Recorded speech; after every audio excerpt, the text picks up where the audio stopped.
He sacrificed that for a bunch of people he didn't even know. He didn't know every black person walking up and down this country, but he still sacrificed for them, particularly B-Simone. You weren't even a thought in not one black person's mind when he was alive were you a thought in. You were not a thought in any one of their minds. No one conceived or perceived of your existence back then, and you still have the audacity to criticize his sacrifice for you.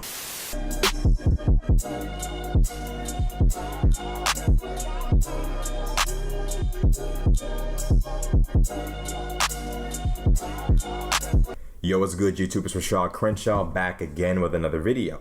Now, recently, B-Simone on her podcast, because apparently everyone has a podcast nowadays, especially in our community. She came out on her podcast with her friend and spoke about whether the perception of Martin Luther King being a great man and the reality of his private family life, whether one of these two was more important. Of the fact he was a great man who knew God's word, who led people to freedom. He was cheating on his wife. That is a fact. So what is more important? Is it more important that we see him as that man who gave that amazing speech on that amazing day and led amazing people to freedom? Or is it important that we know, or is it important that we knew both? I think it's both. Now, clearly these two don't understand the importance of sometimes putting aside reality in favor of perception. This is a part of politics. This is a part of geopolitics. This is a part of politics in general. Oftentimes, you'll see that organizations, countries, communities sell an idea while simultaneously sometimes engaging in the opposite of that. For example, America, we go on and on about freedom all day long. In 2002, or I believe 2002 or 2004, we invaded Iraq, depriving them of their freedom. Who were we to determine what kind of weapons they should or shouldn't have been able to have? We stripped their freedom of them. We invaded Afghanistan because they wouldn't hand over Osama bin Laden. What about their freedom to determine who they will or won't hand over? All the time in this world, we see double standards, and there's a reason why they're implemented. Sometimes it has to be that way, but these two clearly can't comprehend that in any way, shape, or form. Cheating on your wife. You're not a good husband. You're not a good communicator. You don't value her feelings, but he's great in all these other aspects. How are you a great leader, a great CEO, a great black man, a great father, a great leader in any aspect? You're not a great husband, a great communicator, a great... You're a liar. You're not great. You're not great. You're a liar. You're not great. So that's my point. You're not great. So I posted this. You're not great. God, you're not. That is triggering. Yeah, for sure. I'm a good dad. You're not a good dad because you don't respect me. How the fuck you showing these kids you a good father and you don't respect their mother? How are you a good father and you don't respect who brought them into this world?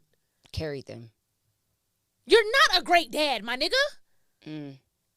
You're an okay human. See, this is why what I gained from that clip right there is there's something personal going on here with this clip. She's clearly angry at somebody in her personal life. Someone in her personal life that wasn't a good father, wasn't a good husband, and she's taking that anger and frustration toward that man and projecting it onto Martin Luther King. She doesn't know Martin Luther King. She never met him a day in her life. He's been dead for so long. Half the community's never met him. Never met him, at least never been old enough to remember him. Half the community isn't even old enough to remember this man. And yet, you're speaking about this man as if you knew his life. You're taking information provided by the FBI, the same FBI that sent him a letter asking him, really demanding that he kill himself. Demanding that he kill himself. You will take the word of an organization that threatened his life, told him to kill himself, probably killed him, and probably created fake evidence to sow seeds of discord, and discontent within his family life. You will take the side of an organization dedicated to the destruction of the black man, the black woman, the black family. You will take their word over Coretta Scott King's own words that, in fact, Martin did not cheat on her. Those are her words. And of course, the narrative is believe all women, So if the narrative is believe all women, why not believe Coretta Scott King's own words? But her words don't fit the narrative. Her words don't fit the victim mentality. And here's the deepest part about it. This is my problem with the current state of the culture. Men and women, and when I say the culture, it goes beyond the black community. I'm speaking about current Western American culture. Men and women have no concept of cooperation, organization, the two things necessary to run a civilization, organization and cooperation. We don't have any concept of that. No concept. You're so caught up with me. If I was Coretta Scott King, me. What about the entire community? What about them? You're so caught up in this reality of what if I was Martin Luther King's wife? What about us? What about everyone else? What about the sacrifice he's trying to make for the entire community? What about them, huh? Or it's all about you? It's just all about you.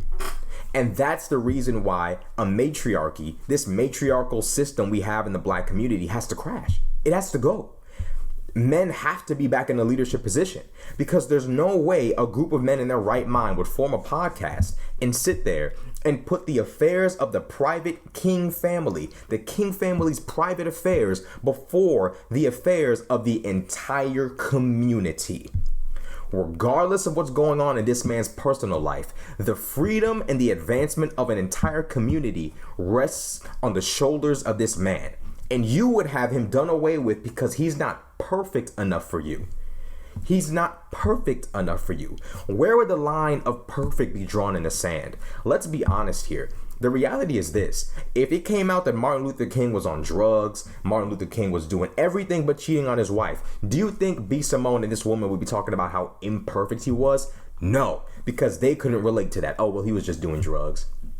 He was imperfect. He was still a great man. But because they're women, and Coretta Scott King was a woman when she was alive, she, B-Simone, and her partner on the podcast have decided in their minds, we're going to put ourselves in this hypothetical situation of Coretta Scott King, and this is the response that we're going to have to this hypothetical situation of Martin cheating on her. Even though we don't even know if it's true or not.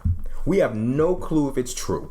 And this is the reason why this matriarchal system doesn't work. Why are we buying into and believing the theories and rumors and basically lies set up by the FBI for our community? This is why they put this information out in the first place, because they wanted black people to look at MLK in a completely different light. Instead of basically taking this man and ascending him into like some sort of almost like a pseudo sainthood, which is where he belongs. Their goal is for us to look at him and spit down on him, to look at him and say, you weren't good enough, despite the fact that if it weren't for him, we'd probably still be going to the back of the bus, not being able to go into restaurants. We'd be second-class citizens if it weren't for him. And here we have people sitting up in front of a camera acting like they know better, acting like what went on in his personal life, allegedly went on in his personal life, was more important than what he was doing for the entire community. It's insane to me.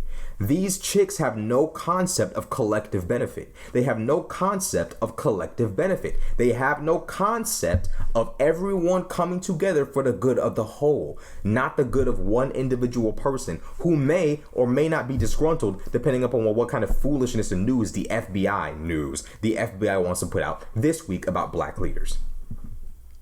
Now, I'm no black nationalist. I don't claim to be black power. I don't claim to be a black nationalist. I'm not no black community guy. I'm not an Umar. I'm not an O'Shea. I'm not a black community guy. That's not my lane. But what I am saying as a black man is that if the community were to want to go to new heights, we can't engage in this kind of mindset. Martin sacrificed far too much. He could have sat back and lived out a full life with his family, his wife, his children. He could have seen them go to college, start their own families, all kind of stuff. He could have seen all kind of things unfold in his own personal life. He may not have been free and equal, but at least he'd be alive to see another day. He sacrificed being able to see the turn of the next century. He sacrificed that for a bunch of people he didn't even know. He didn't know every black person walking up and down this country, but he still sacrificed for them, particularly B-Simone. You weren't even a thought in not one black person's mind when he was alive were you a thought in. You were not a thought in any one of their minds. No one conceived or perceived of your existence back then, and you still have the audacity to criticize his sacrifice for you, who he didn't even know you would exist at one point, to slander him, to let's call it what it is, blaspheme him. He didn't know you would be alive to do this fuckery, and yet here you are doing it. Here you are doing it.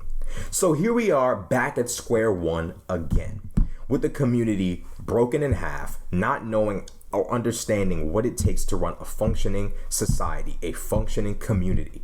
This is unbelievably embarrassing on levels that I can't even begin to explain. I can't even begin to explain how embarrassing this is, that these two are so caught up with their own individual traumas that they would slander and basically blaspheme. Let's call it what it is. This is like, because we don't treat the people who actually sacrificed for us with the same reverence that we treat the entertainers. We treat the entertainers like saints, like gods, like deities, like people who came down from the heavens and blessed us with something like, I don't know, equal rights. I don't know, maybe something like that, right? Instead of treating someone who literally sacrificed his life for our ability to be equal in America, you rather would put folk like NBA YoungBoy up top. And what's crazy to me is the fact that a chick like B-Simone, who runs in circles with dudes like the baby, who has kids here and kids there and kids there, you are literally attracted to men who don't know how to build stable families, but you're slandering Martin Luther King because of how he may have handled his family. You don't even have evidence of what he did. But we have evidence of the baby. The baby got baby here, baby there, baby by this chick, baby that by that chick. No wife, no stable household under one family name. Just baby mama after baby mama. That's the kind of guy you wanted to be with. That's the kind of guy you were willing to possibly give a child to. That's the kind of guy you were rolling around with. But you want to dictate to the King family and how they should have carried themselves, and Martin Luther King on how he should have carried himself, when you don't even have it in you to choose a man like a Martin Luther King who could save a community from unequal and unfair treatment at the cost of his life. You would never go after a man like that. So how could you bring your mentality of destruction, of disorganization, of baby mama, of baby daddy, how could you bring such a mentality over here and speak to the black community that's actually interested, the segment of the black community that's interested in politics, interested in advancement, interested in the sciences, interested in the maths, interested in the politics? How can you bring yourself from that end of the community over here and say this man was not a great man? Who are you? Who are you?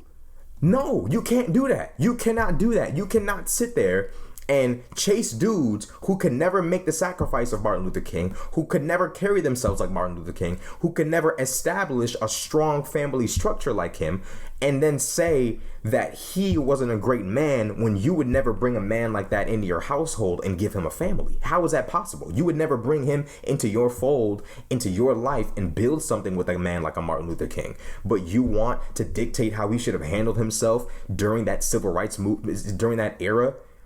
Are you insane? This insanity has to stop. Everyone doesn't need a voice. Everyone doesn't need a podcast, particularly B-Simone. There's no respect for the people who actually sacrifice for us and lay down the sacrificial foundations. There's no respect. Y'all respect NBA YoungBoy more than y'all respect Martin Luther King. Y'all respect the baby more than y'all respect Martin Luther King. You can't make this shit up.